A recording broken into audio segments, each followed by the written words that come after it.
Gillian.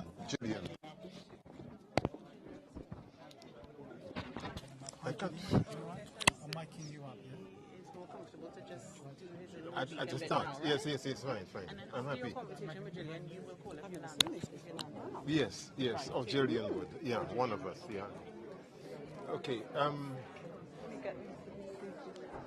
Just let people settle down for a bit. I can't find my tissues. Okay. Just leave this area because we're live. We're on the same link. Yeah. Okay. Great. We Okay, did that. fine. It must have helped. Sorry, I beg your pardon. Oh God! Oh my God! No! You shouldn't be in this. You should go in on the inside. Oh my God! Look at this. Sorry, man. Oh God! I couldn't save them all. I had to save to sit. Sit. But there's some. But how many bags have you got? I mean, most of the people would have come by now. How are you, sis? Congratulations! I need to do a quick shot for you for the BBC. Is that okay? Yeah, absolutely. Yeah. But you can have my seat. No. I'll sit with you. Come on. Hey, Yoda, come and sit near the front. Yeah, but let's see what seats we've got. Come and sit near the front and take a chair at the front. I can't find my tissues. You can sit next to. I thought I had them. Yeah, but listen, me and Angela will sit. You sit down. Oh, I found them. Kingsley, you can sit there. Yeah, come on. Right, so I'll find us a seat. Seriously. so there's Juliet as well. Yeah, where's Julia? Thank you. I struggled to set the front to you. No, you just got This is my niece's husband. Oh, really? I'm so glad. We rushed off your seat when you Okay. we're trying to get pictures of you. Well, there's some people with gas before you. Arjuna, could you get some more seats? Maybe we could put another row along here, on either side. Yes.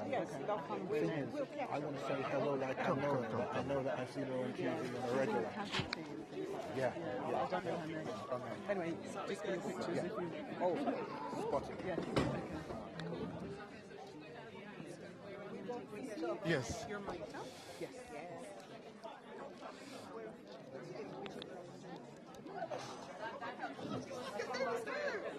I love you. I do. Yeah, any one of those that's three. That's Yolanda. Yes. That's typical you. You're amazing. You do a podcast, I will watch it. Everyone will listen. Yeah, seriously. Why don't we all do a podcast together? There's an idea. Anyway, are you going to sit here? No, you sit there. No, because I'm going to be sitting up there. But you should. What about Tunde? No. Oh my gosh! Trish. Hi, Chidi. Okay, I need you to ring. I Sit need here.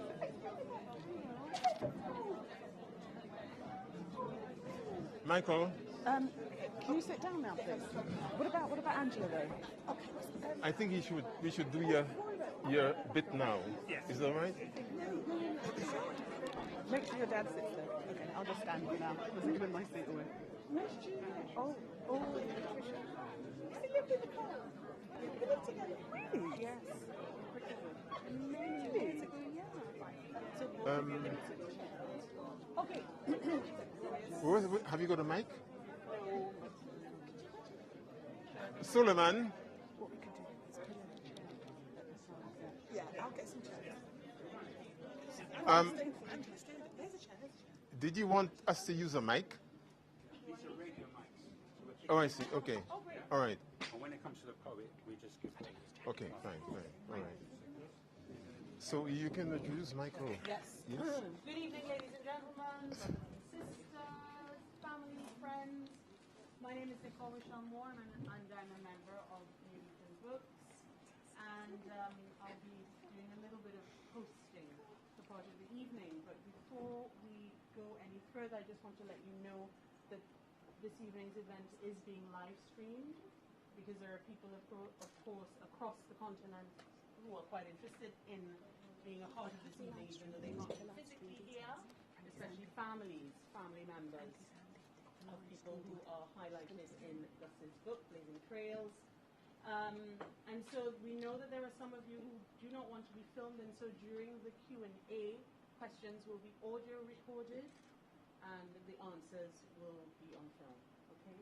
Before I go any further, I'd like to introduce to you Michael LaRose, one of the directors of New Beacon Books. New Beacon Books, of course, the publishers of both.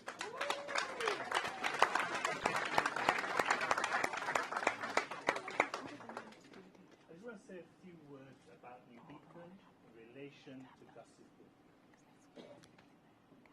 New Beacon has published 42 books since John LaRose founded the company in 1966. 2007 was the last time we published by ourselves, not jointly or in association. So in 2023, it's a big achievement to be publishing ourselves again. New Beacon has published poetry, novels, and non-fiction. Part of our poetry collection was just launched on Thursday. It's going to be used on the Underground, Art on the Underground by TFL.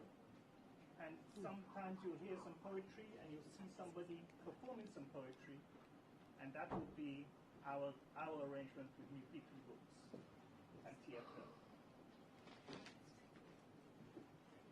New Beacon publish books to make an intervention, like how the West Indian child is made educationally subnormal by the British state system, education system, and like for the liberation of Nigeria. New Beacon Books are published to record our struggles and history. It's like the Caribbean artist movement and labor in the West Indies. This year, in 2023, we carry on that powerful tradition with Gus John's 2 new books, Blazing Trails, Stories of a Heroic Generation, and Don't Salvage the Empire Windrush. Thank you for attending a historic event. Thank you.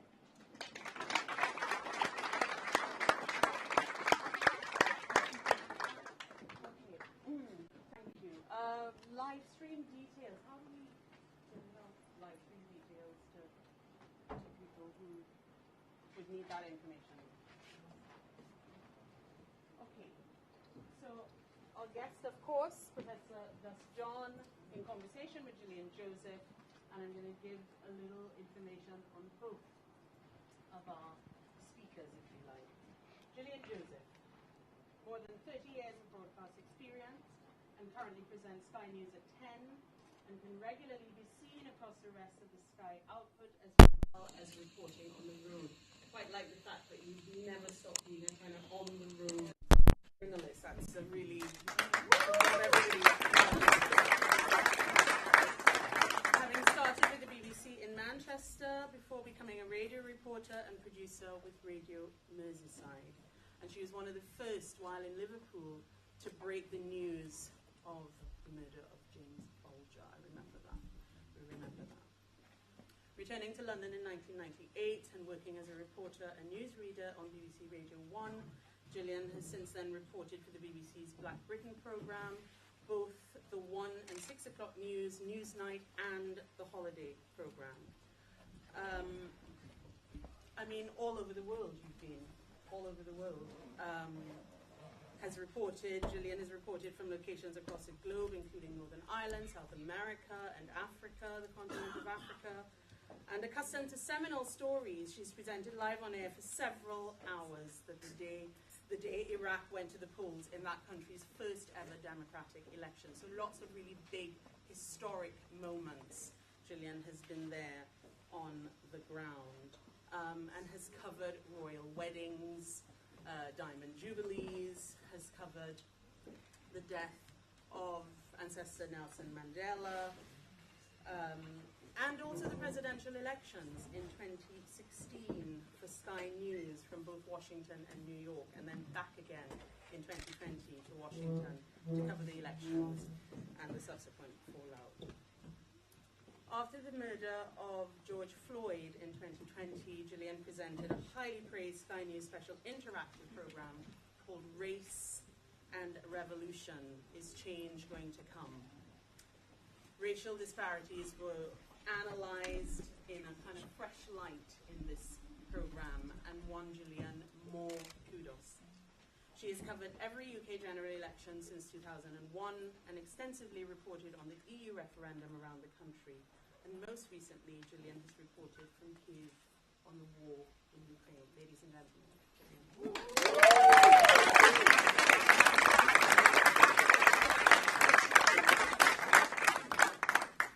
Gus John.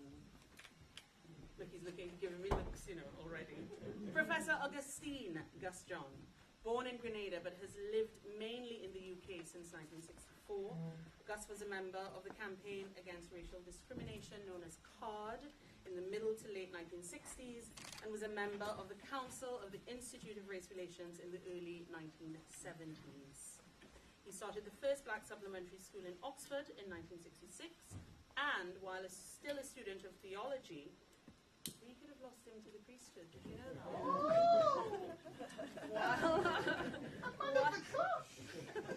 While still a student of theology, yes, and has been in the struggle to decolonize a curriculum and decolonize British schooling and education ever since the 60s, having started that first supplementary school in Oxford. He is a scholar activist who has done notable work in the fields of youth and community work, education policy, the role of schooling and education in promoting social justice, school improvement, management, and international development. Since the 1960s, Gus has been active in issues of education and schooling in Britain's inner cities such as London, Leicester, Birmingham, Manchester, Glasgow, and since 2017, Cardiff. His seminal report, published in 1981 in the Service of Black Youth, a study of the political culture of youth and community work with black people in English cities, was something that sort of changed the kind of minds and the kind of thinking of those who engaged with it. And we wish that more would have engaged with it. In 1987, he was appointed Assistant Education Officer in the Inner London Education Authority, ILEA, with responsibility for community schools, adult education, and the Youth and Play Centre service. And it was when in 1989 Margaret Thatcher, you remember that name, abolished the ILEA, Gus was appointed Director of Education in the London Borough of Hackney, becoming the first black Director of Education in Britain. After 8 years in Hackney, Professor John joined academia and has since worked in a number of university settings, including as visiting faculty, Professor of Education at the University of Strathclyde. You know when you're kind of glowing? I don't want to say perspiring, but my spectacles keep slipping down my nose, so if you see me doing that. And he did that for 10 years. After the Labour victory in 1997, remember that? General election? He was one of the advisors to the then Home Secretary Jack Straw and was instrumental in constructing the Race Relations Amendment Act 2000. In 2010, he published the Case for a Learner's Charter for Schools, guidance on placing the child at the centre of learning, and doing so in compliance with the United Nations Convention on the Rights of the Child, always passionate about putting children at the centre of learning. He's currently an Associate Professor of Education and an Honorary Fellow at UCL's Institute of Education, where he has done notable work at the London Centre for Leadership and Learning. Between 2006 and 2014, Professor Augustine John was a member of the African Union's Technical Committee of experts tasked with working out the modalities for making the global African diaspora the 6th region of Africa. Professor John has written extensively on education, race, immigration, social policy, and civil unrest, and his first publication being Race in the Inner City, a study of Handsworth, Birmingham in 1970, is one which, can we afford to get it now? If people check on Amazon, I never go on Amazon. £300. So, yeah, still very much worth getting. Ladies and gentlemen, I present you Professor Gus.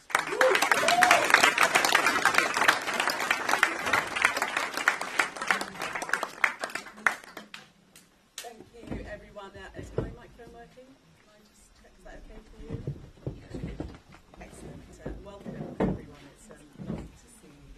start, I'd like to say it's my absolute pleasure to be here today.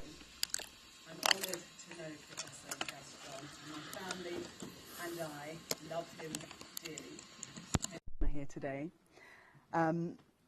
He is all those things that Nicole listed and more, but most importantly, he's a real human. I hope you understand what I mean by that. I'm further honoured that 2 members of my family are included within the education chapter in the book. My much-loved cousin and godfather, Reverend Hewlett Andrew, and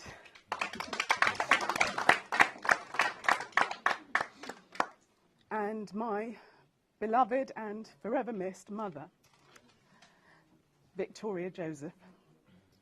I promised I wasn't going to cry, because I cried when I received the book, and I had a cry earlier today, so hopefully I'll be cried out. There won't be any more tears. So let's move on. Let me just quickly share a few things that have been written about this book. A fascinating and long overdue collection, a rare volume. That's Hakeem Addy, Professor of the History of Africa, University of Chichester. I'm inspired by these portraits of anti-racist heroes and sheroes in England and the Caribbean. Readers of this book are well rewarded by the careful, passionate scholarship of Gus John. That's Abdul Al-Kalimat, Professor Emeritus at the University of Illinois. This book restores those hidden, blazing pioneers, both radical women and men, to our collective historical consciousness. Dr. Amma Baini, University of Liverpool. In these 22 narratives, Professor Gus John pays tribute to a truly heroic generation. 22 black individuals whose lives were dedicated to the struggle for racial equality and social justice. That's by Dr. Marie Charles, founder and director of Many Faces in Teaching. So just some of the written thoughts about this book. So we're going to have a chat about the book and maybe some other things. And then we're going to have a poetical performance after. But before that also we'll do some questions and answers. So have your questions ready, so there will be time for you to participate. So, Professor, funeral eulogies, obituaries and tributes, an unusual starting subject for a book. Where did the idea come from? Why did you think of that? Oh, is it? Is the mic still working? Okay, all right. So, as I was addressing you, I'll speak to the audience. So I was asking where the idea came from to use funeral eulogies and obituaries and tributes as a subject matter for a book. Okay, so let me stand. It's a pity that this isn't a raked space, so therefore you can't all see us. And I don't want you to go home with stiff necks, if you know what I mean. First of all, let me thank the families, many represented here, who agreed to have those tributes done of their loved ones. As you would see when you read the book, people passed on at different times from about 2005 until 2022. And although I meant to finish the collection in 2018 when June Baden-Semper passed on, good friends, loyal comrades were passing on, and it was just impossible not to include them in the book. So in 2019, there were 2 more additions, and in 2022, we lost our dear John Small and Milverton Wallace. So why bring these tributes together? Some of you will know I talk a lot, right? And I'm always in conversation with particularly younger people. I make the mistake in believing that everybody has had that long march that I've been on since 1964. And I'm always disappointed, actually, in how little younger people, I'm not talking about teenagers, I'm talking about people in their 30s and 40s, know about our journey since the Second World War. And so I'm on a train coming from York to London. The train stops in Leeds. A wonderful young man, graduate, black, gets on. And during the journey, we get talking. I ask him about his connections with Leeds.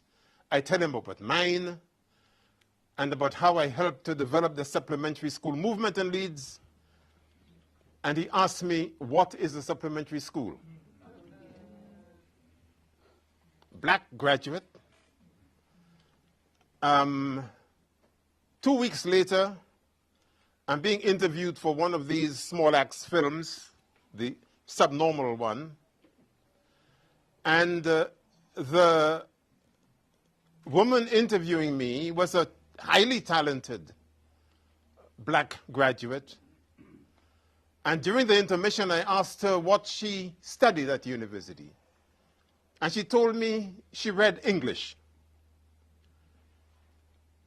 She was a graduate with a first-class degree from one of the most prestigious universities in the UK.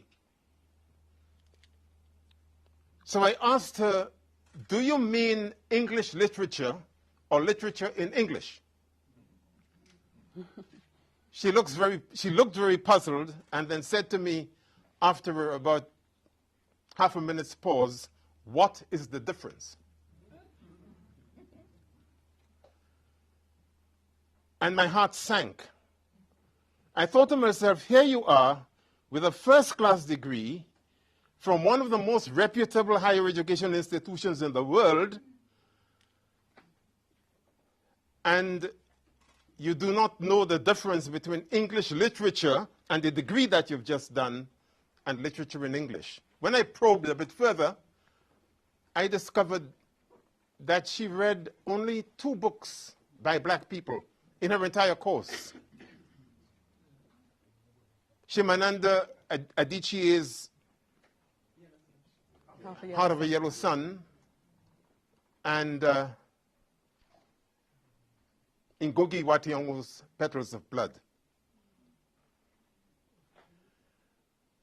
And bringing those things together, it seemed to me that really we've been about our own thing, building communities of resistance, decolonizing the curriculum, which is what we were doing in those supplementary schools, ever since I started that one in Cowley Road in Oxford in 1966. And the rest of the schooling and education system just sails swimmingly by.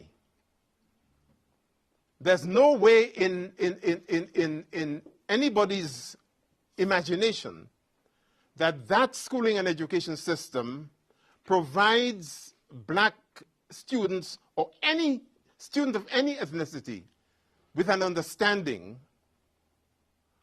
of how the whole schooling and education system has erased masses of decades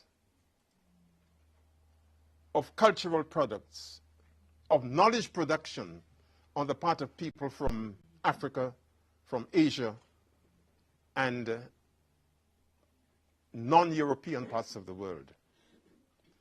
And it seemed to me that given what we distill of people's lives when we write these eulogies, and how rich that information is. Okay, I know that in the book, I wrote quite a number of them myself. But when families write their eulogies and they deliver them, when people like me and that veteran obituary writer who's amongst us, Dr. Margaret Busby, writes all of these eulogies, we're telling the world something. And in honoring those about whom we write, we honor ourselves. So for me, it was really a labor of love to bring all of those things together and make it available. I want that book to be used in every school so that children of any ethnicity could have an understanding of how, two things, how our presence has impacted British life and culture over the last 6 decades or so, and how important it is that they do not circumscribe their learning around those European-centered curricula and what have you that's being rammed down their throats in school. Mark Twain had this famous saying, I have never let my schooling interfere with my education.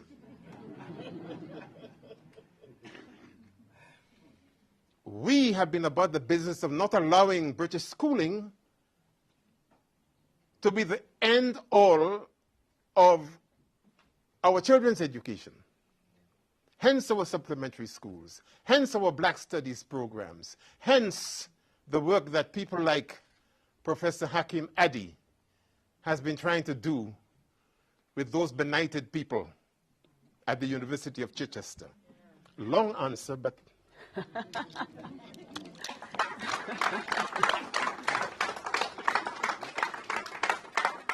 If only all my interviews were that easy, that I could just ask one question and they take it away. I wanted to ask you what led you to choose the 22 trailblazers. What inspired you about getting involved in their stories? I know some of them, well, I know in terms of my family, you had a personal connection with and worked quite closely with. Okay, it's an interesting question. I think I chose those people because I did have that connection with them. As an educational practitioner, as a political activist, as someone who, to some of them, even acted as a mentor.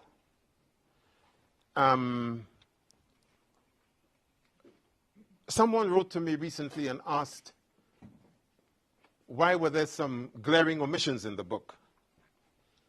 And one person said, you did not write about Professor Stuart Hall. And it's true. I did not write about Professor Stuart Hall. I knew him.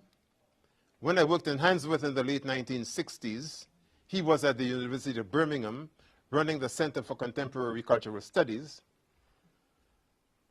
But I never considered Stuart Hall to be an activist.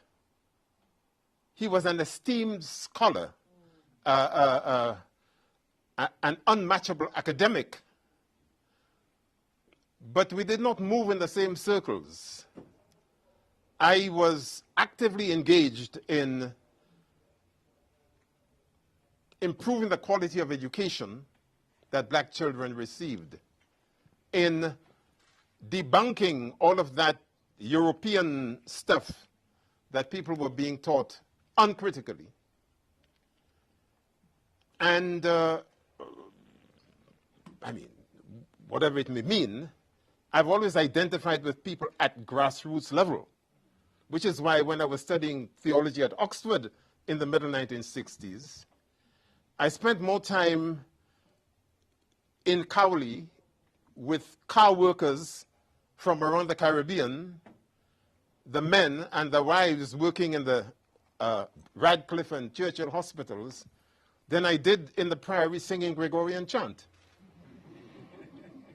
And to this day, I confess that it was a much better and more productive choice. So that was the reason. I really connected with, when you read the thing, you would see they were particularly present to me in so many ways. And I was able to write authoritatively about them, both in the eulogies and in the obituaries that I published, for that very reason. So it is A, the personal connection, B, being on the same journey, so to speak, in terms of the struggle we were having to affirm our own creativity, to break down barriers, to challenge government, and to make sure that people did not continue to have such a poor view of us, that we were being excluded simply because the society had an obsession with validating white people automatically and always wanting us to prove ourselves. I suppose I should stand, actually, and take your lead for those at the back. I'm just going to probably do one more question to Professor John before we move on to the Q&A, so just to alert you to that. So I just wanted to ask what you hope people take away from this book. What lessons would you like them to learn? And what is the overriding emotion that you'd like them to feel having read this book? Okay, thank you for that. You will have noticed, my friends, that there are 2 books being launched today. There's the Blazing Trails, which talks about the families and the loved ones whose families are represented here, who are friends, professional colleagues, and so on. And there is this one, Don't Salvage the Empire Windrush. All right. There's a connection between these 2. And I think it's important in answering that question that I explain what the relationship is between those 2. As I said, I started writing this at least 3-4 years ago and gathered together the eulogies and the tributes and obituaries and so on, and were trying to put them into some kind of order, for which I was greatly assisted by my colleague, fellow visiting professor at Coventry University, who is with us here, Professor Judy Friedberg, who used to be the editor of the higher education section of The Guardian. Judy and I worked on this.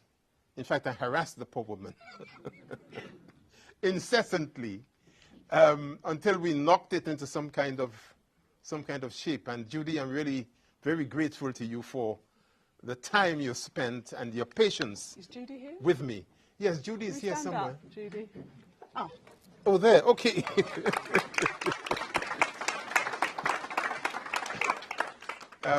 Very patient, very loving, and she tolerated all of my foibles. And I tell you, there are many. There were many. So what's the connection between these 2 things? Let me illustrate that by using an analogy. It might sound a bit crude. It's not offensive.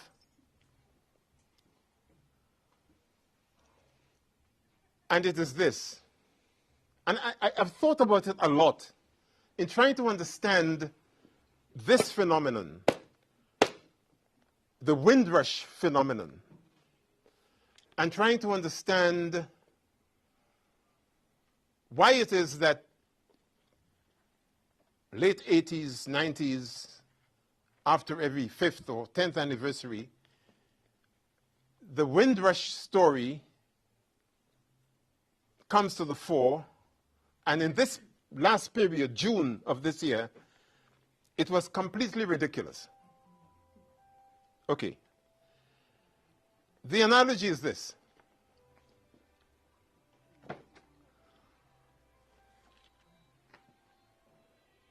If I spit in your face,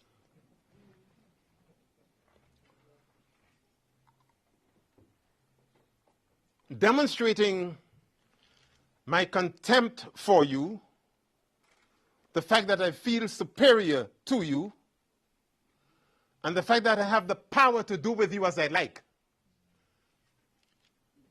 And then I walk away, and you run behind me in order to kiss my ass.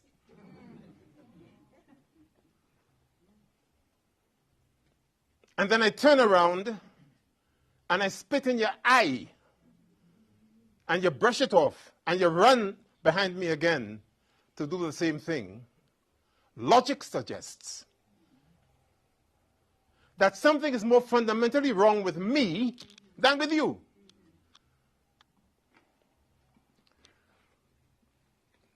It suggests that I am in a very poor state of disrepair.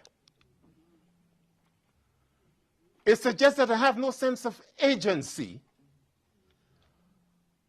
And it suggests that I do not feel complete unless I have your validation.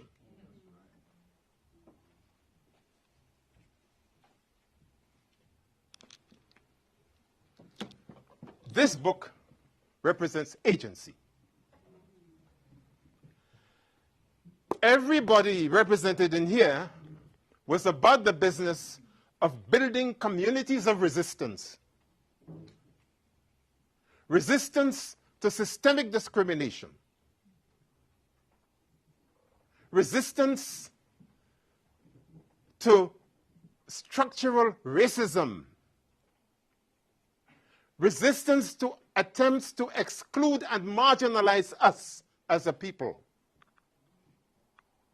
Resistance to eugenicists who are telling teachers in teacher training in this country that not much could be expected from black children because genetically we are inferior and do not have much intelligence.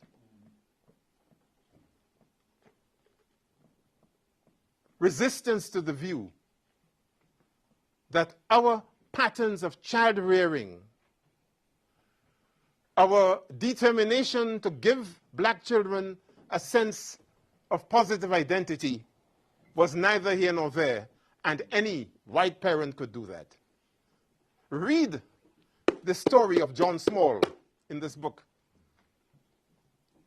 And the fact that not enough people know about him, trailblazer, as far as social work and work with black families by social services departments was concerned, as far as the adoption of black children was concerned. So every one of these stories speaks to activism. Every one of these stories speak. It speaks loudly to what made us a community, how we organize ourselves collectively, believing that through collective action we could bring about change. That's what that's about. This, on the other hand, is an exercise in myth-making. Total mythology. The idea that a boat comes at a particular point to London, bringing 500, 600 people from the Caribbean, in 1948, not even 1848, and that represents the beginning of multiracial Britain, is frankly stupid. It's senseless. It's ahistorical. Okay, and even if you were to say the key people involved in that Windrush boat were people coming back after the Second World War, we need to ask ourselves, what happened to those who stayed after the First World War? I have a daughter who's a filmmaker. In 1919, I'm not that old, nor is she. in 2019. She was commissioned by Welsh television to do a 4-part series on the 1919 race riots in Cardiff. The place where I live now is less than half a mile from where this riot took place, in Butte Town. And most of the population, the black population of Cardiff, originate during that period from 1890s to the end of the First World War. And they're a settled community, relentlessly, perennially battling racism. Their counterparts could be found in Liverpool, in London, in South Shields, in Tyneside, in Manchester. But leaving the black presence in Britain before that boat arrived aside, leaving that aside for a moment, the fact of the matter is, you cannot separate those people who came on that boat from their own history, for God's sake. Why were they coming? Michael mentioned New Beacon publishing Labor in the West Indies by Professor Arthur Lewis, who became the first Nobel laureate of the island of St. Lucia. A seminal study. Arthur Lewis was writing a Fabian pamphlet describing the conditions in which people were living and working on the plantations across the Caribbean. He documented that massive wave of labor unrest from Grenada to Trinidad to St. Kitts to Antigua to Jamaica between 1931 and 1939, 9 years before the boat came here. People were living in penury. And when you have time, look up the Moyne Commission report, and you get a sense of what I'm talking about. Okay? So the idea that there were all of these good, loyal, patriotic colonials coming to Britain to help the mother country rebuild itself and make itself prosperous again, when, by his own admission, Sam King was saying that he didn't want to continue living in a colony. The conditions in Jamaica were such that he and his children wanted nothing to do with it. They were coming here to the mother country. How had Britain left the Caribbean? What state, economically, was it in? It was being run as crown colonies. The Queen was represented by some Governor General in a cocked hat.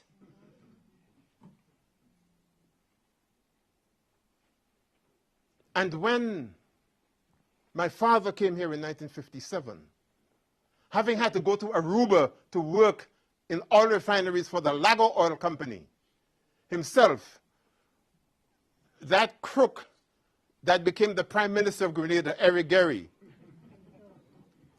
Rupert Bishop, Maurice Bishop's father, they were all part of that group working in Aruba at the time.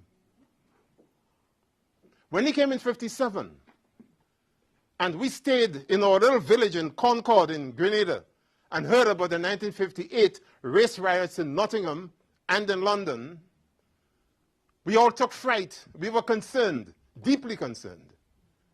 Even more concerned when 1 year later we heard how Kelso Cochran, a dedicated, law-abiding worker, gets injured at work, a carpenter, goes to be patched up, and then on his way home, nursing his injuries, he's set upon by 6 white racists and killed. The police were told who did the murder. And they took a hands-off approach to the whole thing, believing that if they went to arrest white people for killing Kelso Cochran, there would be even more race riots in Notting Hill.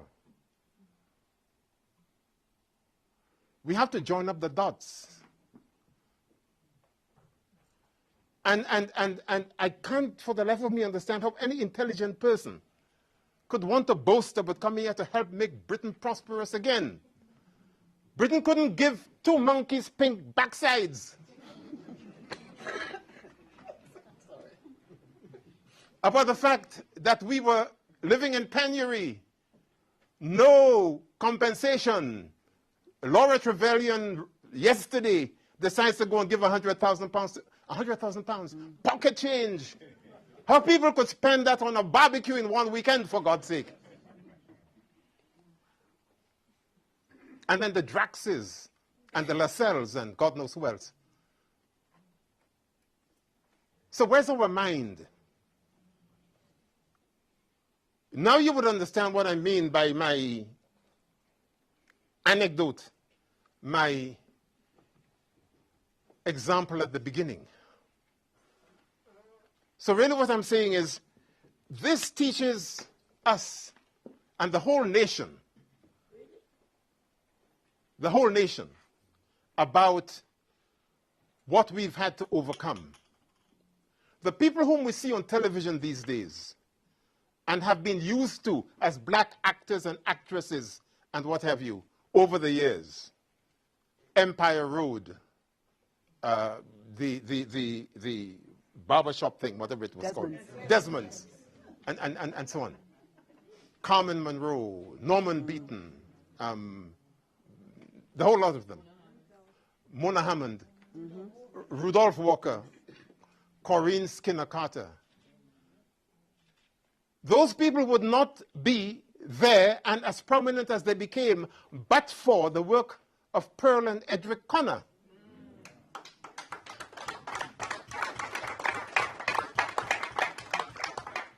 We take it all for granted. We do not know, and this book tries to provide that knowledge, who those people were, what they did, and how what they did contributes and contributed to who and what we are now. And it is the privilege of youth to believe that history begins with them. I was like that when I was young. I mean, bold and audacious and believing that I had wisdom galore. Humility came with age. Why are they laughing? What is the point I'm making? The point I'm making is that it is important for us to understand these things. For us to understand what Winston Best did as an educationalist, as a school inspector. Understand what Willis Wilkie did as a social worker. Understand that we started credit unions. And when the banks were turning their backs on us and deciding that we were not trustworthy enough to give funds to do whatever it is, including buying our houses, we had our partner schemes and our Esusu schemes and saved our money and did it ourselves. All of that is missing from this Windrush narrative. So, okay, let me be clear. I am not saying that the fact that that boat came when it did, carrying those people, was insignificant historically. That is not what I'm saying. It was perfectly legitimate for Sam King and all of those other people who came on that boat to have met regularly. I was at Presentation College in Grenada between 1958 and 1962. We have an old boys club. From time to time we meet in London, we meet in New York, we meet in Grenada, we reminisce, we talk about who did what, who lost their way, who went where they should, all sorts of stuff. And it's good. And we eat roti and we drink rum. Fine. Wonderful. And at the end of it all, we feel good about ourselves. And we stand tall because we believe we made something of our lives thanks to our alma mater, Presentation College. Those who came on that boat were entitled to meet as regularly as they wanted. They could have gone on cruises. They could have hired Wembley Stadium and have a big party, joining everybody else who came after them. What they did not have a right to do, what they do not have a right to do, is to sweep all of that activism and resistance that we've been doing since the 1960s into something called the Windrush generation and suggest that all of that happened only because those 500 people came on that boat. But you know what disturbs me about it? You know why? Somebody wrote to me today and said, what's the matter with you?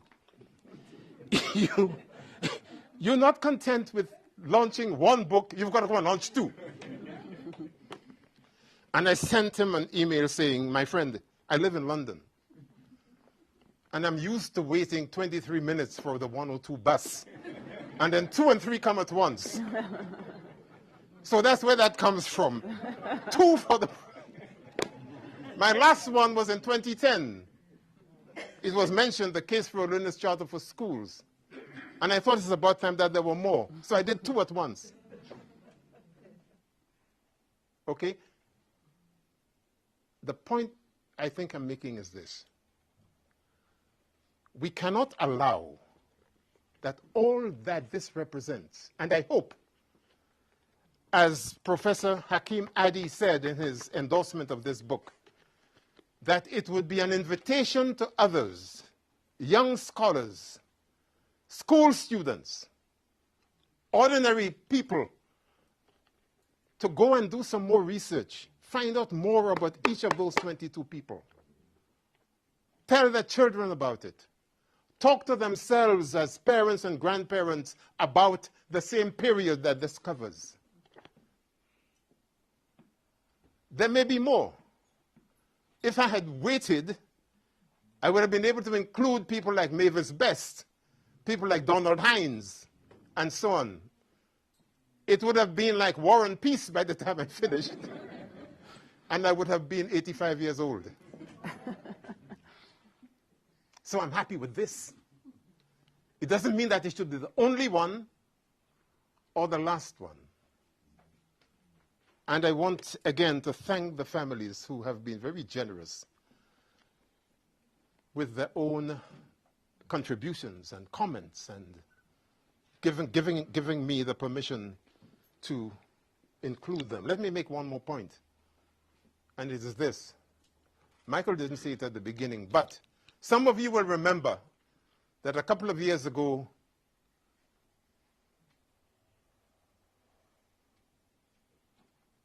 there was a crowdfunding campaign to try and support Resurrect New Beacon. It was ably led by some young people, not old fogies like me. Francesca Gilbert,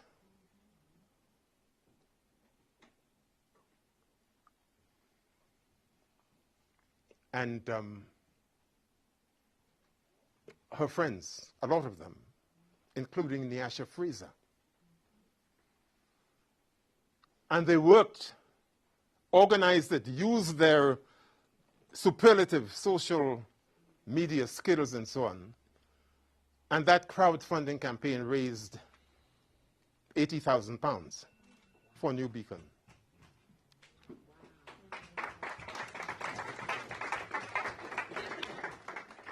My contribution, as someone who has been associated with New Beacon since 1966, and to whom John LaRose was mentor, teacher, friend, and brother, my contribution to helping keep New Beacon afloat was to write these books. All the proceeds from them go to the bookshop so that it can continue and build itself. not one penny is reaching the pocket of Gus John. And I'm saying that to implore you to make sure that this man doesn't go home with one copy. You are under strict instructions to buy them all.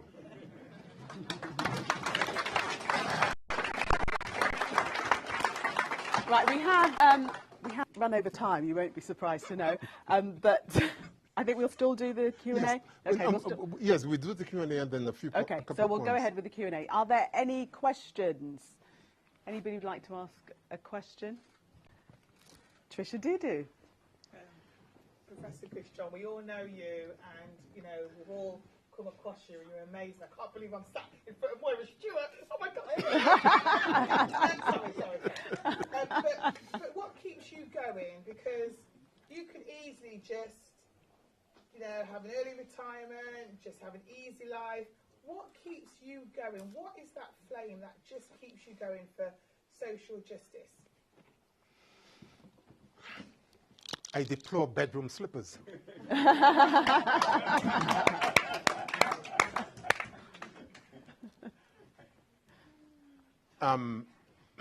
Thank you, Trish.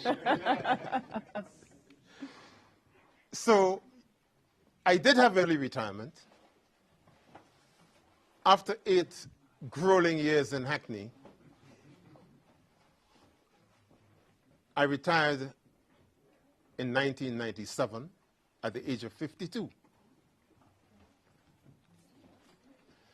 I have arguably been considerably busier since then than I was before.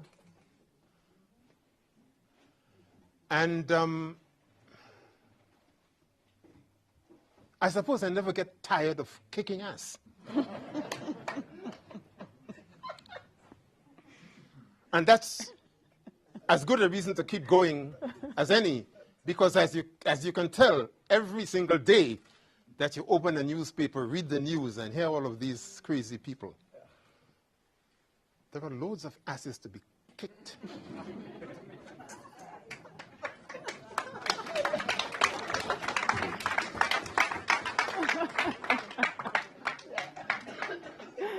Oh, this was going to be a man of the cloth, we must remember.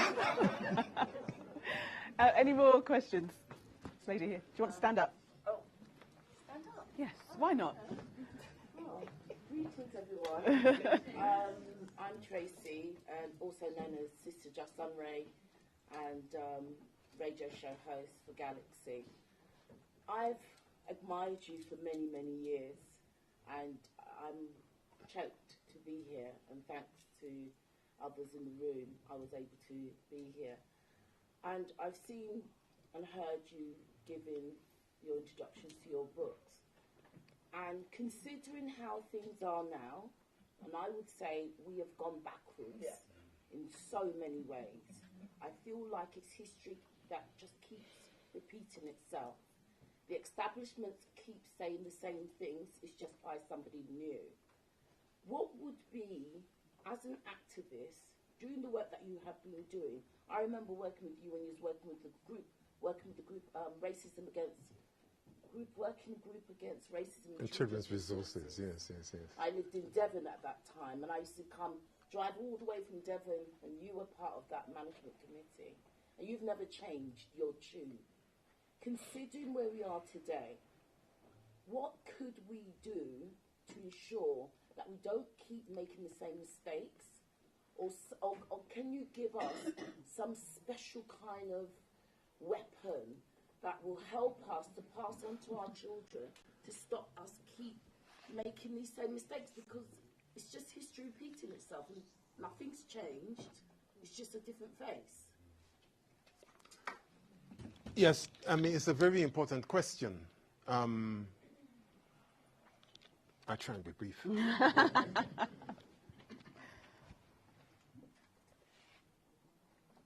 Well, writing this stuff is one contribution to the agenda that I think you're talking about. I would say 3 things. One, there is need for more intergenerational conversations. And I hope that both of these books, but particularly this one, would help to inform some of those conversations. We need to be more alert to the challenges that young people are facing today. It is quite important that we understand that whereas for people of my age, I had an experience of struggle, of organization at a political level in the Caribbean before coming here, even though I came here when I was only 19 years old. What I remember, and I write about it in this Windrush book, what I remember about what we were doing after 1964 confirms, I think, what Trish was saying, what you were saying about things going backwards, right? We were in a different age, a different era. In two respects. One, there is obviously that new technological revolution and all that it allows, good and decidedly bad. But we're also in a situation where young people are much more comfortable materially than my generation was, for example, when I came here as a late teenager in 1964.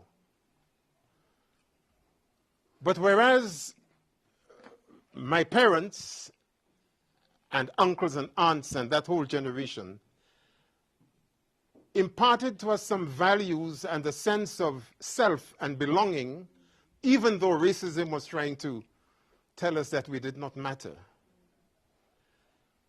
Most of what the young children born in this country, going to these schools, have experienced has been hostility and negativity. Even those who succeeded, judged by educational attainment, have been bereft in their understanding of themselves and the sense of confidence as black people. The question then is, how do we move from where we are now to the future that they need to build if all of that gunge from the past is not going to be repeated? That's the challenge. How do we support them in developing the tools with which to build that future? For the young children of my generation, we did have the Saturday schools. We did have the Easter colleges and what have you, where we affirmed and displayed our culture and our cultural products and so forth. We did have the Black Theatre Collective, Talawa, the Black Film Collective, and all of those, John Comfrey and those people. We had all of that. The Keskidi Center was an amazing place in terms of the development of people like myself, Linton Kwesi Johnson, Tyrone Williams, and all of those people. I believe that we need to build those institutions again and reclaim our youth. There is now not a statutory youth service in practically any local authority in the country. So we can't even depend upon the youth service to provide that guidance to our young people. That's why they've thrown on one another and all of that nonsense, and they're being exploited mercilessly by people who look like themselves, with drugs and county lines and all kinds of nastiness. We've got to take some responsibility for that. First, by ensuring that we talk to our children, they have an understanding of where they're coming from, what the challenges are that they would continue to have to face, and how they could learn from what all of those people did and more in order to position themselves where they feel more confident about facing those challenges.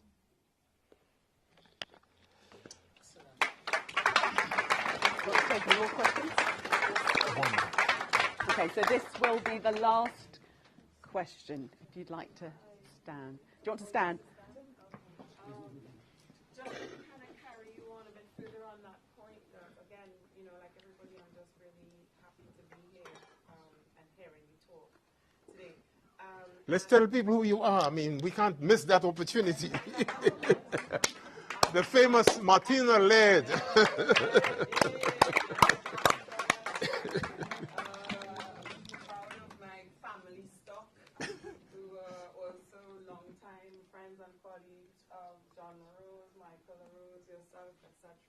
So I'm very proud to be here representing. Thank you. Thank you. And following on from what you're saying about young people and about Francesca going online to create a campaign and all that, I'm wondering if you could comment maybe on the possibilities that the dreaded internet could offer in terms of Saturday schools and supplementary schools, because like when Francesca was doing that and the whole world was in lockdown and education went online. Yes. I mean, granted, it continued to be a place of inequity because of, you know, access to internet and access to computers and the like. But at the same time, it does present possibilities. I'm wondering, and at that time it occurred to me, how could we use this to recreate, because we need those Saturday schools back. Sure. We need them. We need those supplementary schools. What do you think about that? Two things about that.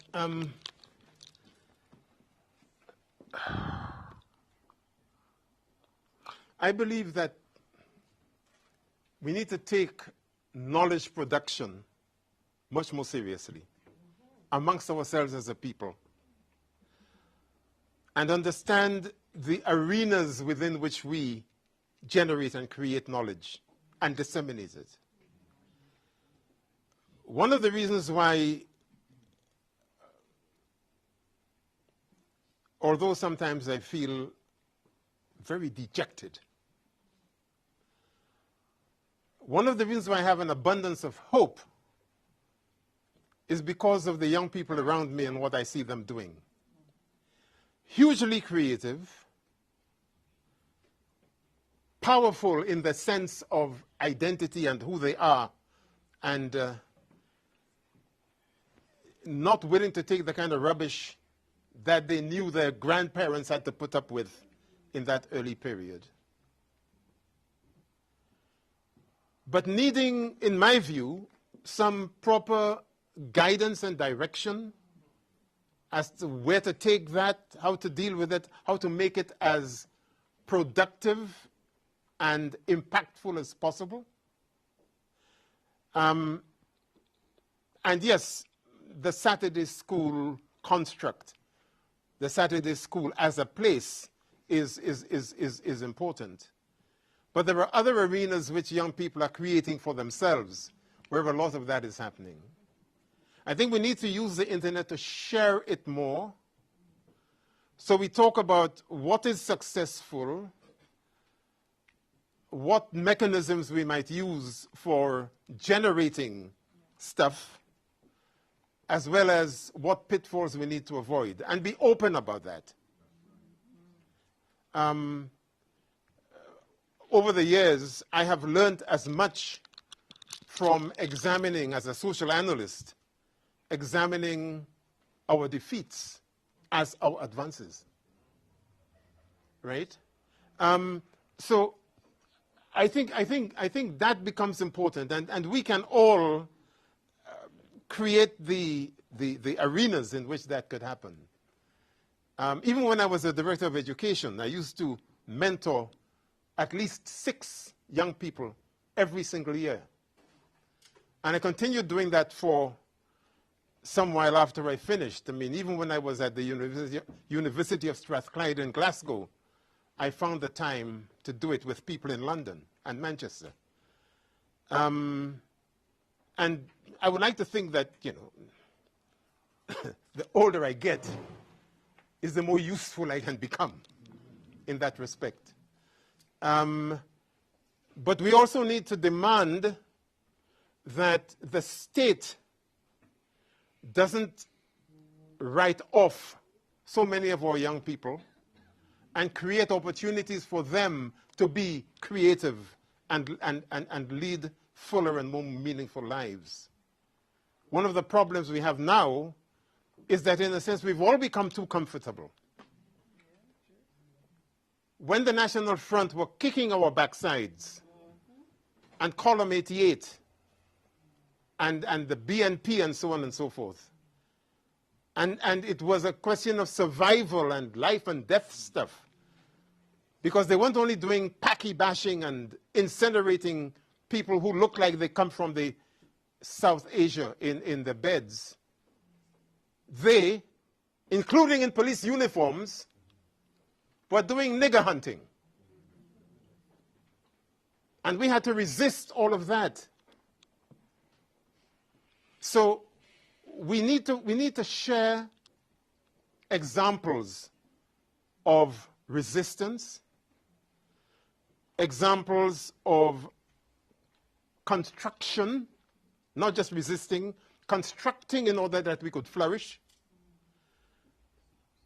And we need to share examples of building community.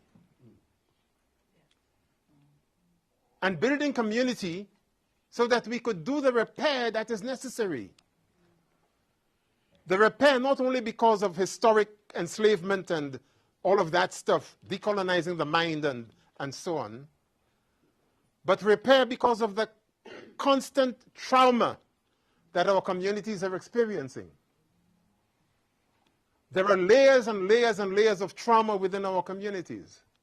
It is unnatural for young people of 15 and 16 and 17 to be going to so many funerals where they're burying children of their own age. It's unnatural.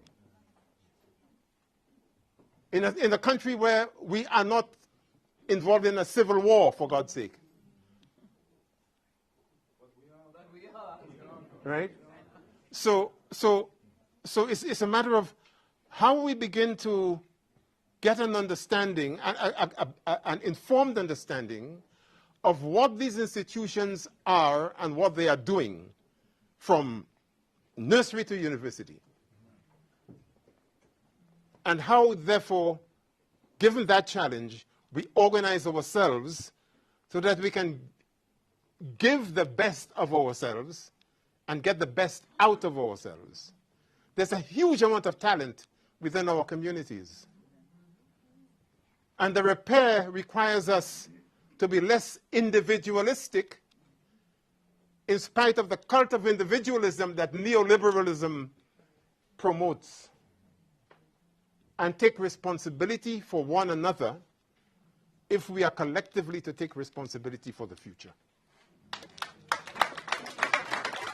Right, we are really, really overrunning. But just to say, on the supplementary schools, there are still some in existence. I don't know if they run on Saturday or possibly in term times, but they are still in existence, so we can all research that. I'm just going to take one more question. I know I wasn't going to, but I've been appealed to by this particular person who I happen to be married to, and it will be very difficult for me when I get home if I don't take this question. So, Tunde, very quickly. I was hoping you wouldn't say that. I've covered myself. So I want to say to you that as a black man, I look up to you. Your book and the passion that you show in what you do, and especially when my mother-in-law died, very few black men. I'm going to ask you this question from a black man's point of view, because all the women have been asking questions. And my question to you is this: what is the role of a black man in ensuring that what we've done in the past doesn't happen again? Because we talk about these things, and we talk about these black boys especially stabbing each other. is there still a role for black men like you and me?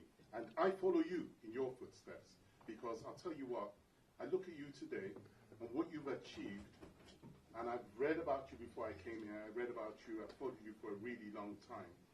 But what's the role that people like us have in the future of our community? Okay. These are all As brief as you like. as brief as I like.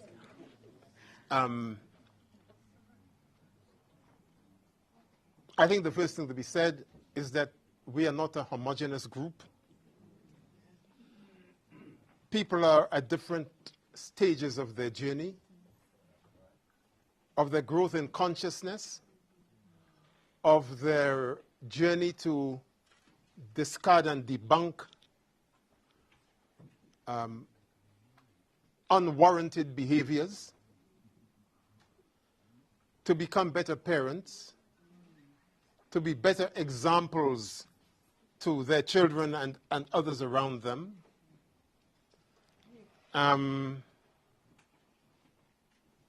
But at a personal level, at an individual level, to understand where our own power comes from, the power of masculinity, for example, and how that gets displayed in our interactions with others.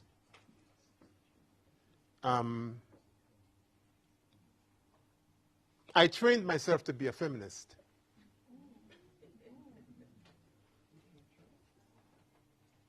That deserves a round of applause. I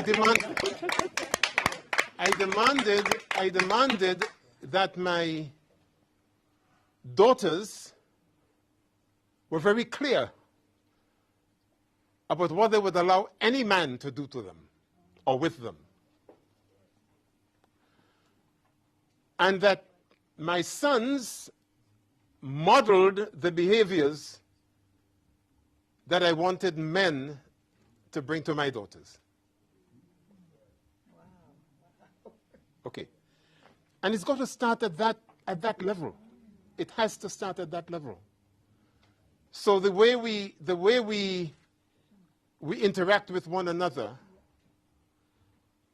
the way we resolve conflict within our own homes, the way we encourage our children and their friends to have conversations that are positive, and where there is conflict, find ways of dealing with them without resorting to put downs and violence and so on and so forth. The way we encourage boys, young males, to reconstruct what masculinity is, so that they do not believe that you've got to have these particular traits and behaviors, etc., to be a man. Difficult terrain. We don't do enough of it within our own homes, let alone our communities. And when young men get together as friends, sometimes I get very concerned about the quality of the conversation. And I begin to wonder, what is it you're going to bring to the parenting of your own child? What is it you're bringing to your relationship with a woman?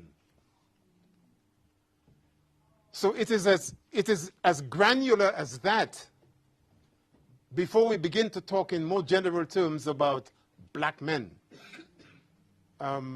It's not a homogeneous category, and it is only by looking at the interstices of the whole thing that we begin to understand ways in which black masculinity is challenged within these hostile environments in which we find ourselves. Whether you're a surgeon, a professor, or whatever else. We constantly inhabit hostile environments. And for me, as I've grown up, apart from having a total abhorrence of foolishness, I can't stand foolishness, right? But in addition to that, for me, it has been about understanding what makes me, what can make me a better person? Who do I want to be? What do I want to project to my children and those around me? And how do I set an example of respect for others, love of myself and of others, and an ability to bring people together so that collectively we can assume the responsibility for looking after our boys? It's a massive task.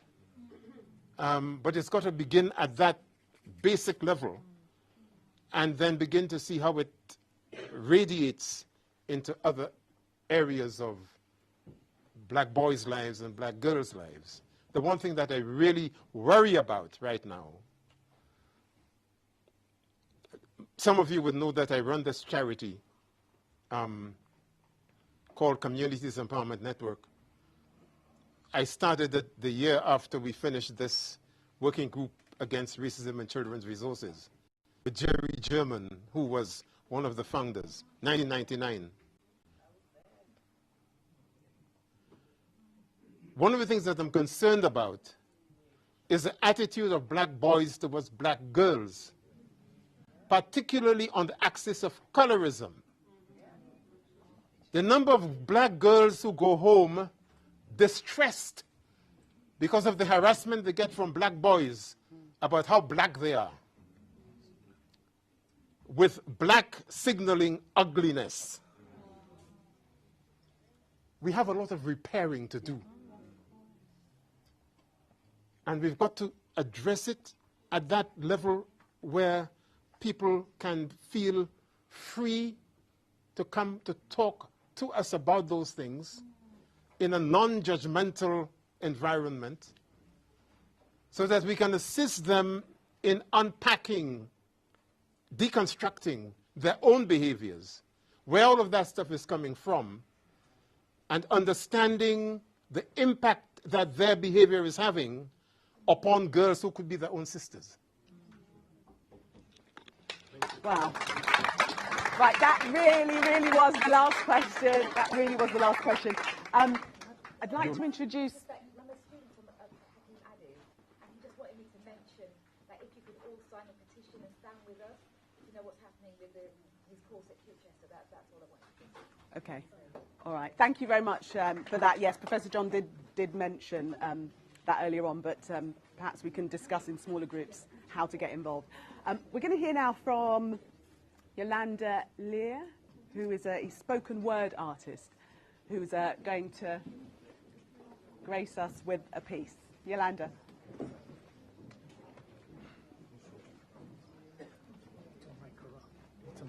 Yes, do please, do. Okay. Yeah, but I was going to close it. I was going to close it, so I still need a mic. Yeah, probably Professor Gaston. Okay, do you want to take the floor? Can we give her a round of applause? Yes, do too. You've got to project your voice because there's not an actual microphone, okay? So be as loud as you can. Do you want to take Professor John's? I'm going to close it. Do you want to take Professor John's? Yes, I'm going to close it. Excuse me.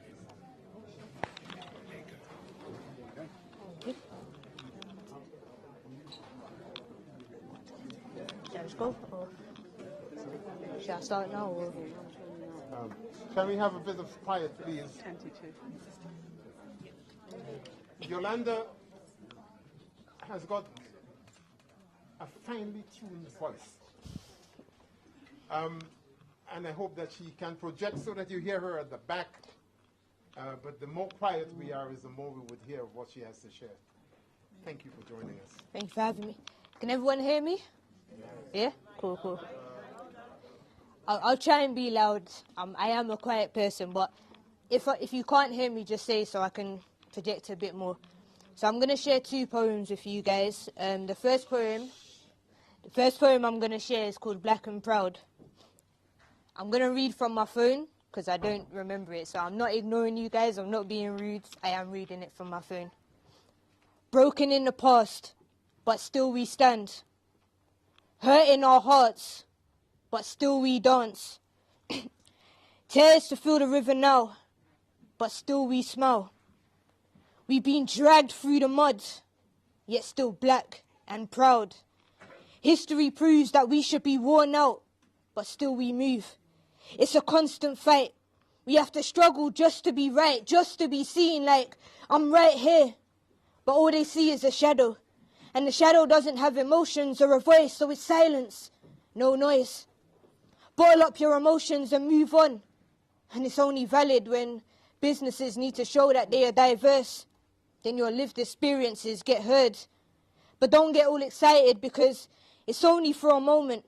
It usually falls on deaf ears once it travels through the channels. And the irony is, they get paid for your lived experiences.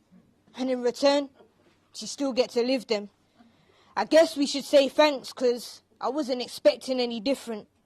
See, change comes from within.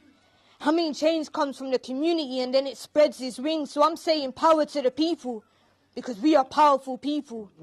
My brothers, can you stop falling for the traps of building felonies? And say, my sisters, can you please stop seeing me as your enemy? Because it's only through unity will we really gain freedom. See, we need to have one voice if we want them to listen.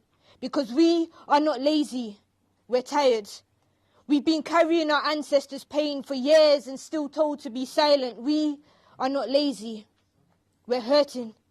Constantly told and shown how our ancestors were hunted, beaten, lynched, all because they wanted freedom. We are not lazy, we're lost.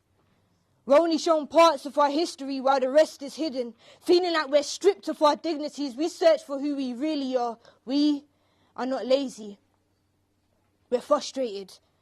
Contributed so much to this country's greatness, yet still we're seen as the world's most hated. Or the world's most feared, but you've been giving us so much mixed emotions, so that message just ain't clear. We are not angry, we're broken. I mean, how would you feel if you were constantly told that your people were stolen, ripped apart from their families, raped and abused, and the only form of freedom they had was death? What would you do? I mean, how would you feel? We are not angry, we're confused. You paint us as the violent ones, but right through your history, violence runs through naturally, like it's a part of your blood just flowing through your body, or it's a part of your DNA, because without it you're lost, confused, not sure what to do. We are not angry, we're a product of you. Your corruption, torture, hunger for greed. You turn murder into a stage show and have the audacity to look down on us. You call my brothers thugs and my sisters aggressive, but never want to talk on who that behaviour is learnt from. We are not angry, but your actions make us a little disheartened. Why is it everyone else gets to tell our story, but the moment we try and speak it's hush hush puppy? Like our views are not valid, or the words we speak just bring malice. We are not angry, we are just tired of being silenced. And that's the end of that one. Thank you. I appreciate it. Thank you. And this next one I'm going to share it kind of gives like a description, a definition of why I use my poetry, my words, and just life in general to be a voice for the voiceless, to be honest. I haven't got a name for it, so I'm just going to go straight in. I am not a product of my circumstances. I'm a product of resilience. Foundations were built strong. Manners and respect open doors that attitude just won't. I was taught from young that I was never alone. I was told that Jesus loves me and he has the whole world in his hands. My grandma would sing those songs on the regular, though she definitely wasn't the best singer. It was the message that counts, and the songs that stuck out the most was This Little Light of Mine. I am going to let it shine. Though back in the day I didn't know what it meant. The seed had already been planted, and I guess it took for life to water it. Growing up, I was told I had an old soul. I was called a prayer warrior, in tune with the spiritual. I guess that's why my love for music, that's why I'm in love with music, because They said that music is the language of the soul. And in my family's household, that was so.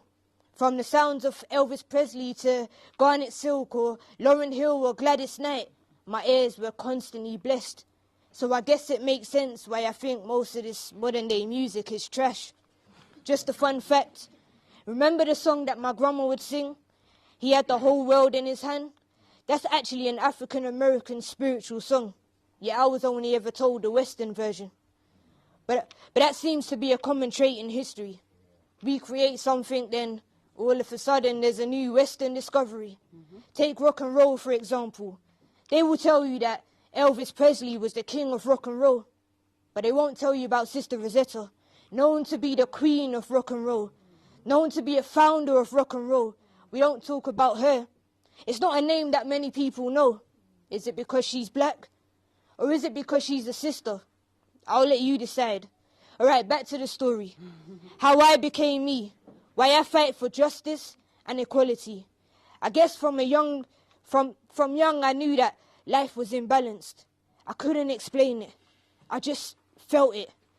I would see the wars on the news and I can feel the pain in people.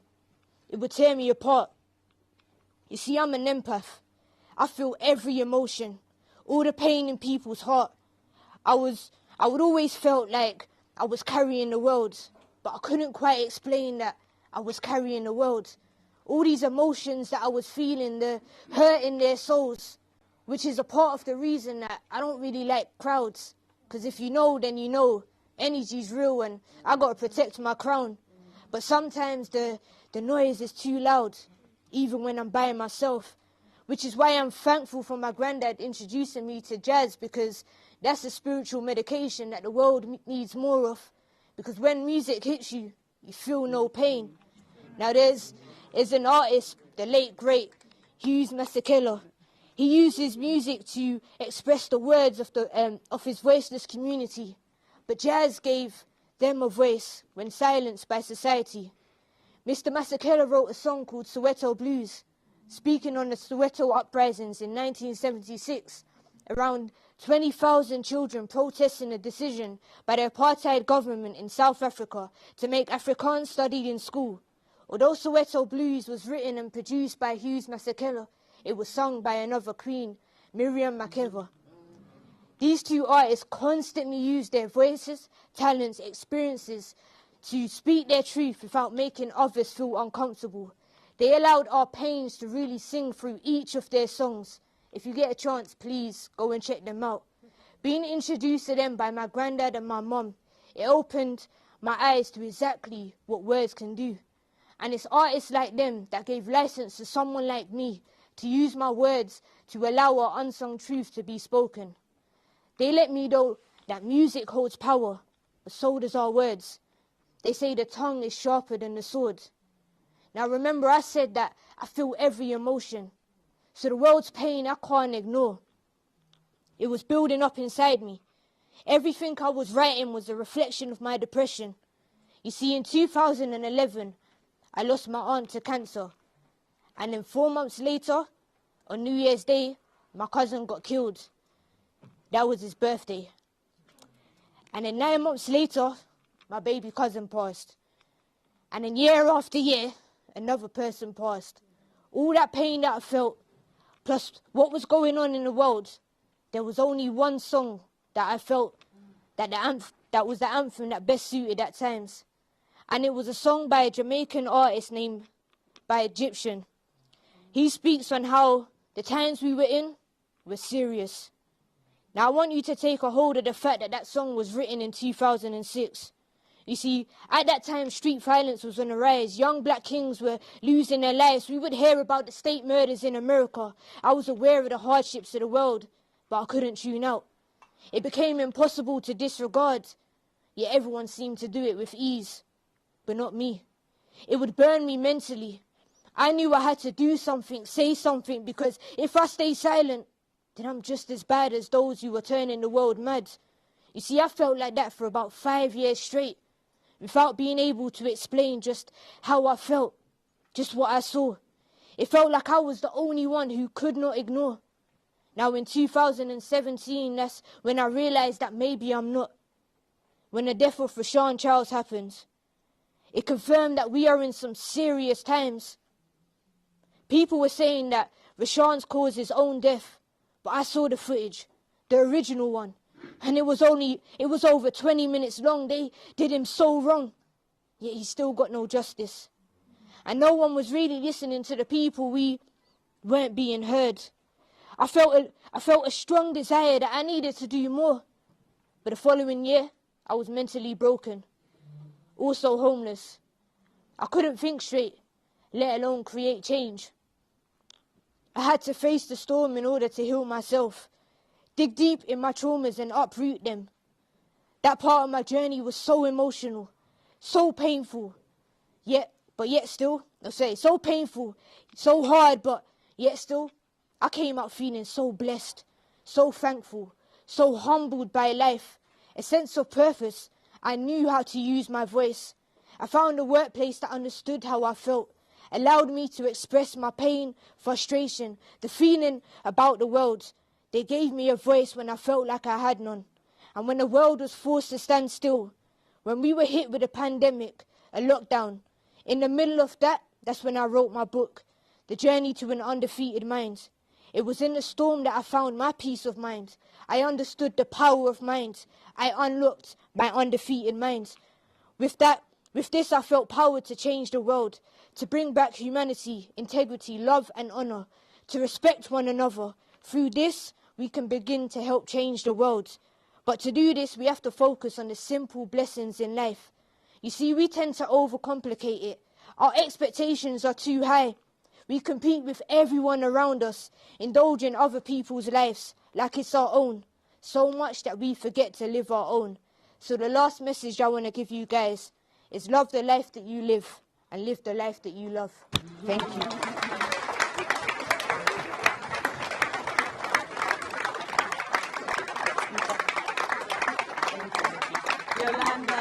Yolanda, thank you so much. You've certainly found your voice now, and long way we continue to hear it. Thank you so much. Thank you so much. So that brings our little soiree to a close. I just wanted to end with Professor Gus John's own mantra, and I think we can all take this away this evening. Let no one, let no circumstance, let nothing, not even your own timid self, render you less than you are, or less than you know you have the capacity to be. Thank you all for being here this evening. Love you very much.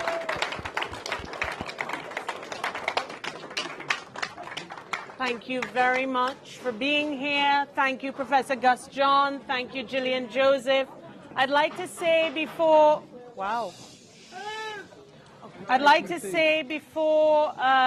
we leave that there were technical difficulties with the live stream, and so if people want to see, this evening's event, kind of say again. It's fine, the live stream? Oh, okay. Well, in any event, please share your details with us on New Beacons. Yeah. I forgot to say buy, please. The books. We don't want a single one left. And there are refreshments and there's food at the back. And you can leave your details if you would like on New Beacons mailing list, just at the desk. Thank you. And so, some lady said it. Oh, save it. Okay. So will people just scan? I think we're just kind of going to have to go around now. People are kind of walked away. Ladies and gentlemen as well, can I just have your attention for one more minute? The petition for Professor Hakim Adi in the fight with Chichester University, axing the Black Studies course. Our comrade David has a QR code which if you scan you can assist with this petition. So please do so. I watch you every weekend on Sky News. Oh, thank you. Of course. I watch Thank you very much. Fresh preview, yeah. Everybody likes that. Thank you. Where? Sure, for a sec. That's Oh, the right. latest edition of the Lovely, newspaper. thank you. Well, lovely to see you again. I'm going to send you a message soon, actually. I'm doing something. Okay, So I'd like yeah. you to be involved in. Please let me know. Oh Please my let me God. know. Silliman. I'm not kissing. No, it's fine. He mentioned it. If I could, but Yes, I, but it's great because everybody's getting the QR code now, so we'll all be able to sign. Yeah. Well, you can help our campaign. It's not been on the mainstream news. It's been on the Talk TV, Put the live stream here. The Independent, but we really need to get it. Yeah. I'm actually going off on holiday on Friday, but is there a press release you could send me? I'll talk to Hakeem. And, Yeah. Excuse me. Who can I send it to? Yeah, I'll give you my email. Excuse me, please. Sorry. We have to do it quickly. We can make this very clear a bit. I'm traveling to the Caribbean on Friday. All right, then. So Gillian. It'll be lowercase, isn't it? Yeah. Sorry, sir. Gillian. I want to take a picture with this lady. Well, I'm going to grab a photograph. Yeah. Dot Joseph. And then she'll go with it. Moira doesn't take photos. Okay, well, I'm You just can going to ask her. photograph with you. At Sky. At Sky.uk. My husband used to work for Sky, actually. Oh, really? Yeah, that's still last year. Yeah. Oh, okay. Yeah, Whereabouts? He's freelance. I was before you. So he's post-production. Oh, okay. I think I'm taller than you. Thank you. I'm stronger than you. All right, don't fight. Okay, you grab me photograph. I love your outfit, by the way. Thank you. I love your outfit, by the way. You're welcome. Okay, You've so got who's two going to take going on. You going to take this one? Yeah. Yeah, and then. Yeah.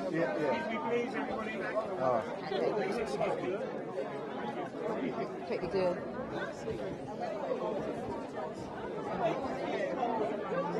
Lovely. Thanks so much. You're You welcome. look amazing. Thank you. Send me an email. Oh.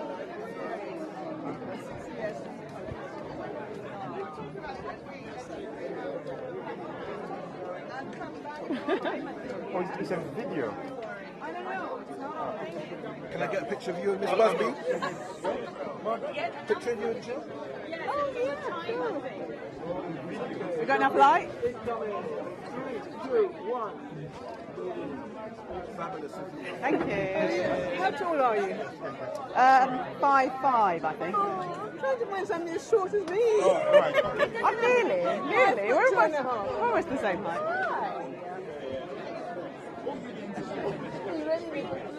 Right. Thank you. You're welcome. Nice to meet you. Good, well done. Yeah, it was fun. It was emotional, actually. I know. Yeah, but it's part of her legacy, I think. Yeah, it's good that it's there. Yeah. Sorry, this man stalks me. His brother's called Gordon. It's Gordon John, and he worked. I'm sure I would have known. I would have known him. I'm sure. 'Cause I used to know. You remember we used to come up to Chalk Hill. Remember when she even used to do that thing at lunch? I don't know if you remember at lunchtime. She'd do corned beef and sweet corn and rice, and all the kids from Neeson High School would come up to the youth centre for lunch. I used to feel so cool. Oh yeah, that's a good idea. Reverse and turn the table. I'll hold on to it. Oh, thank you. Very good question. Oh, And well done, gorgeous. So nice to meet you, all of that. I know, I feel like I'm hugging you like I know you. I feel like I do. Can I get a two of you? Can we take a picture for Twiggy? No, we did your band. Twiggy, I want to see these pictures, you know.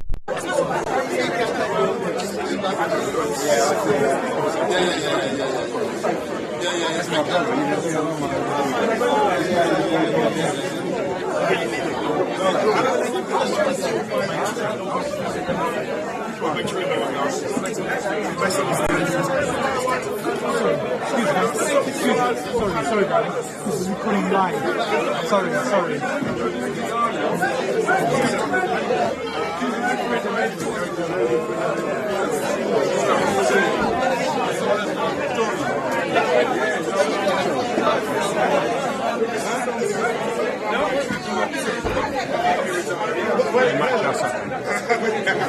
Cut the mic. Oh, both of them. You cut the mic on both of them?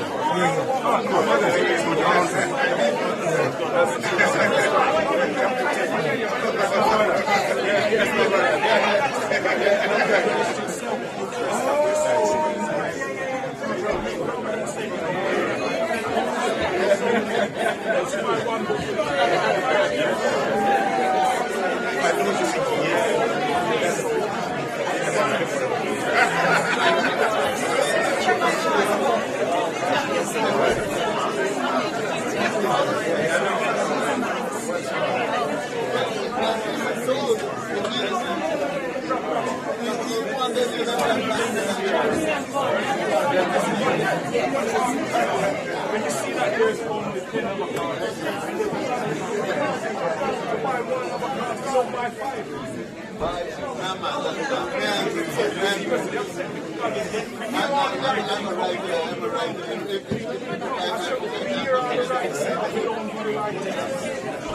still going live, eh?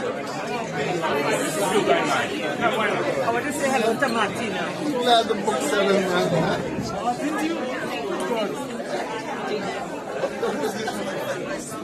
Brand,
Yeah, my son. Well, it's F-A-A-R-O-H. Farrell.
This is good for you, girl. Rough girls, good luck.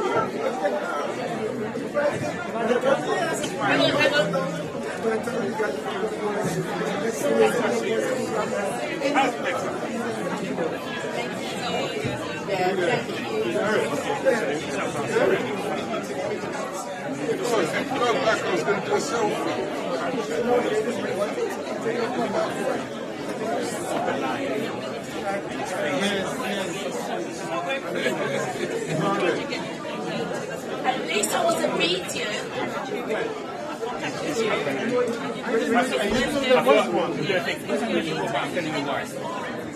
I don't know what was happening.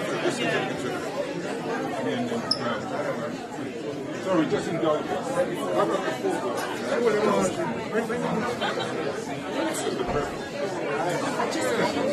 Everybody ready? Yes. Hey, congratulations. Good to see you, man. Joining you for another. You don't lie, you're supposed to the camera side. Gus? Oh, God, boys. I need to say something. So,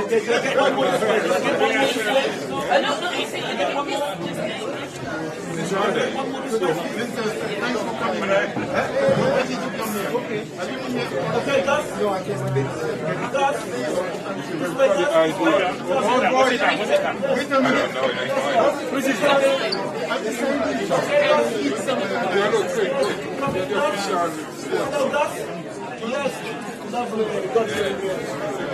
I can't say it, I'm sorry, but I'm almost there.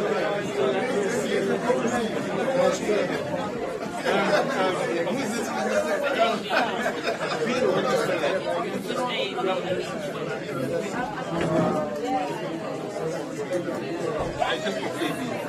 How are you doing?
Yeah, all right. Yeah, that's going live. Yeah, but my life matters more than what the camera does, you know what I'm saying? All right? Not every day we hear, you know. Camera will always be here, but not every day we hear. Alright, yeah? Technology always comes second to human life.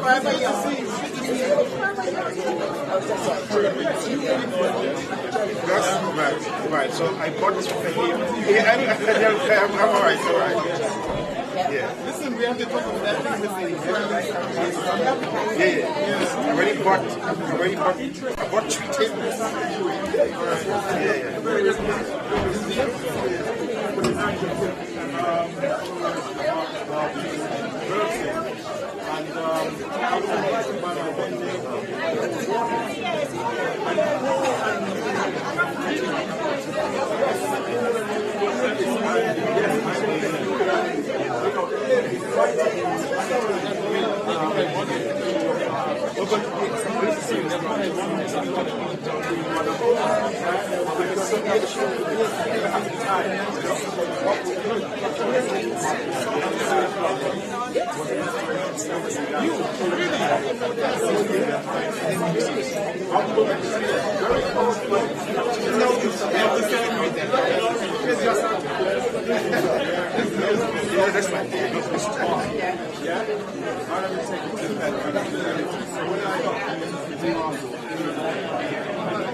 Check them.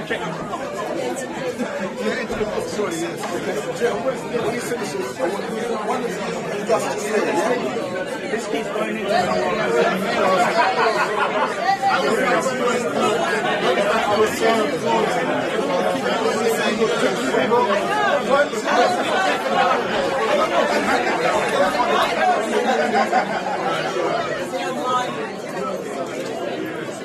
Thank you very much.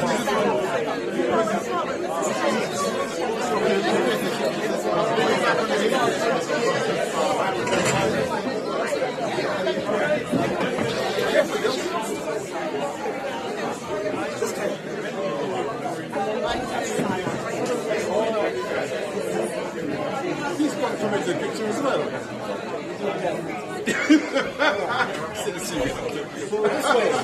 Gus, this way. Come over here, Gus. Lovely. Incoming. Go, one more, Gus. One more. Lovely. Incoming. Gotcha. Thank you so much for coming, man.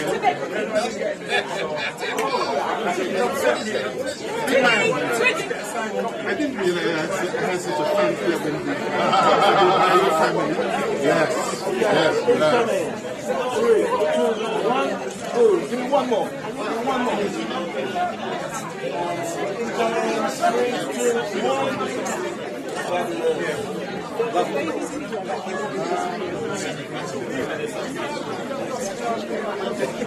And she studied theology as well, I think.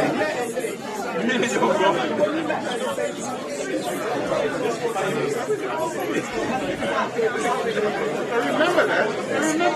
Oh my God. It's 25 years ago. Can you believe it? I have to proceed that. Now they would come.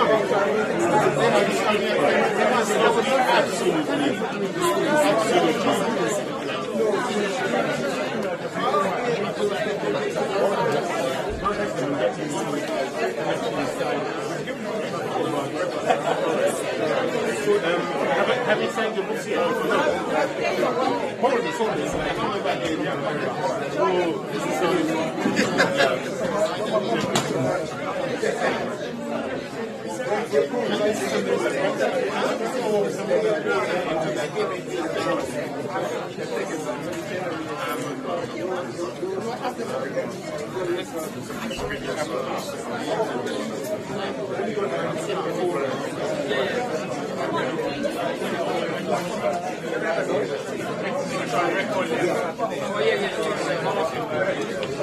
That's going live here.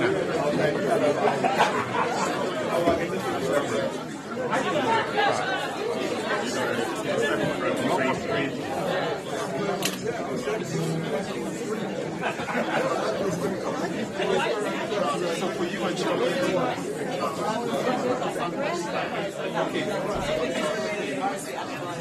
All right.